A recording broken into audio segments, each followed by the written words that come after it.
गीता भवन के मंदिर के सामने हम प्रणाम करके निकल रहे थे। एक संत भी थे, फक्कड़ महात्मा, बिल्कुल फक्कड़। बाद में पता लगा जैसे कई बार तो कोई पैसे मांगने, रुपया पैसा मांगने वाले और ऐसे भी संतों की तरह गेरुआ वस्त्र पहन के ऐसा भी स्वरूप धारण कर लेते हैं, पर संतों की पहचान मांगने वालों के रूप में नहीं होती। कदाचित आवश्यकता पड़ने पे उनको भी और किसी को कहना पड़ सकता है, महापुरुष भी, संत स्वरूप भी, लेकिन रुपये पैसे का व्यवहार उनका प्रमुख नहीं होता। लेकिन कई लोग ऐसा वेश मात्र, जो किसी परंपरा का वेश नहीं होता, किसी विधि से उन्होंने वेश ग्रहण नहीं किया, भगवान के लिए साधु नहीं बने, ऐसे बाहरी से किसी ने पहन लिया गेरुआ वस्त्र, रंगा रंगाया कपड़ा कहीं भी मिल जाता है, ऐसे भी कुछ लोग होते हैं, कुछ लोग होते हैं। संत ऐसे नहीं होते। तो पर वो तो वास्तविक कोई अच्छे महात्मा ही थे। हमने उन्हें प्रणाम करके कुछ भेंट दक्षिणा देने का प्रयास किया, उन्होंने मना कर दिया।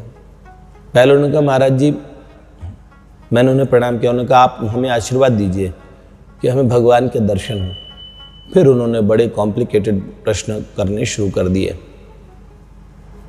उन्होंने कहा देखिए, ऐसा नानक जी ने कहा है, राम गयो रावण गयो, राम जी भी गए, श्री कृष्ण गए, ऐसे सब मर गए, ऐसे करके।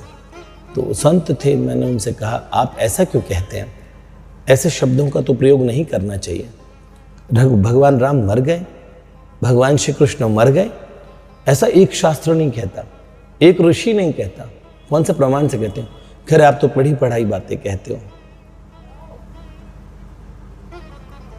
हैं। क्या भगवान के दर्शन आपको प्राप्त हुए हैं? तो मैंने कहा महाराज जी,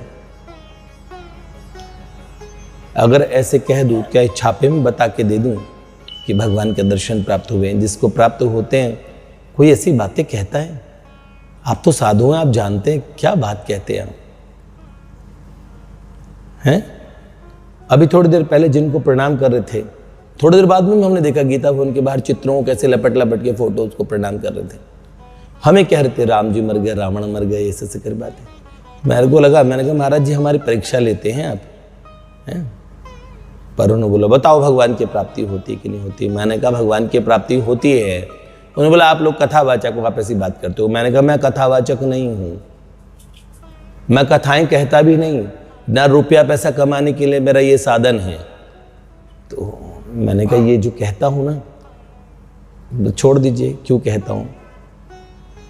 कुछ चीज मोहब्बत के लिए भी होती है।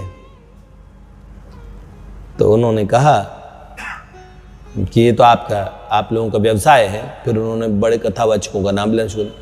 मैंने कहा वो सारे पूज्य महापुरुष हैं, सारे कथावाचक अच्छे होते हैं। हम किसी को नहीं कहेंगे हम हैं कौन, किसी को भगवान मिले कि नहीं मिले, कोई पैसा रुपया के लिए बोलने वाला है, ये हमारा डिपार्टमेंट, हमारा विभाग नहीं है महाराज जी। मैंने कह दिया। मैंने कहा रही बात अब भगवान के मिलने की, तो मुझसे पूछिए ना, भगवान मिलते हैं। और मैं इतना विश्वास से बोल रहा हूँ, इसी मंदिर के सामने आपको बोल रहा हूँ, तो आप मेरी आंखों में देख लीजिए, आपको कहीं बेईमानी नजर आती हो। तो मैंने कहा भगवान तो मिलते हैं जी, बस मैं आपको इतना कह सकता हूँ। और अगर आपने मेरे से कहा कि आशीर्वाद दे दीजिए, देखिए ब्राह्मण होने के, ब्रह्म वाक्यम जनार्दन, इसलिए ब्राह्मण होने के नाते कह देता हूँ। आपने मुझसे कहा आप पूज्य हैं, प्रणम में हैं, मैंने आपको प्रणाम किया। आपने मुझे कहा मुझे आशीर्वाद दे दीजिए, जी जी, मैंने कहा लो जी दे देता हूँ। मिले भगवान आपको, लेकिन कौन से जिन भगवान को आप थोड़ी देर पहले ऐसे कह रहे वो मर गए? तो महाराज जी आप हमारी परीक्षा ले रहे हैं क्या? फिर कह रहे नहीं बताओ, नहीं बताओ, भगवान मिले कि नहीं मिले, भगवान मिले कि नहीं मिले आप? ये पतित पावन जी साथ में थे। पतित पावन जी कह रहे ये लगता कोई हमारी परीक्षा ले रहे थे। मैंने कहा महात्मा बहुत अलग अलग मिलते हैं भैया, इसलिए संत स्वरूप प्रणम में होते हैं। लेकिन आप लोगों को बताएं, इतना आश्वस्त रहना चाहिए, भगवान तो मिलते हैं जी, मानो तो भला, नहीं मानो तो भला, जिन्हें चाहिए तो मान लो,